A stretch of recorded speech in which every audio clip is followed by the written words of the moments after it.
শিউলি ফুলেৰ নলুক দেব দেব কাচেৰ চুড়ি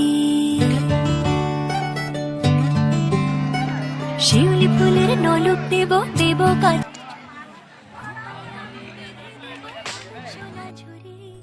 আজি হৈছে মহালয়া আৰু জনবিশ্বাস আছে যে মহালয়াত যদি এনেকৈ ৰাতিয়ে উঠি যদি মানুহ ফুৰে তেন্তে বহুতো বেমাৰ আজাৰৰ পৰা হাত সাৰিব পাৰি।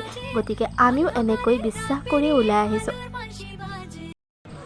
আৰু এয়া চাওক, গৰম গৰম একদম জেলেপি বনাই আছে আৰু মানুহ চাওকচোন, ইমান বেছি মানুহ নহয়। আমি গৈছিলোঁ 3টা বজাত আৰু এতিয়া আহি পাওঁতে পাওঁতে আমাৰ বাজিল 6টা। মানে ৰাস্তাত দেখিছেনে, এতিয়াও মানুহ গৈয়ে আছে। এয়া আমলখি পাৰিবলৈ বুলি নবৌয়ে হাতত মাৰিডাল লওঁতে মূৰত পৰিব বুলি ইছ ৰাম, পৰিল কিন্তু নপৰিল, বাচি গ'ল। ফাইনেলি পালোঁ বাৰু, কিন্তু বেছি নহয়, কেইটামান। এইকেইটাকে লৈ আমি ঘৰলৈ আহিলোঁ। নিজৰ চেহেৰাটো আকৌ দেখুৱাবলৈ থাকিয়ে গ'ল নহয়। গতিকে এয়া নবৌ আৰু এয়া হৈছে জেঠাই, আৰু আমি 3জনী ঘৰলৈ আহি আছোঁ।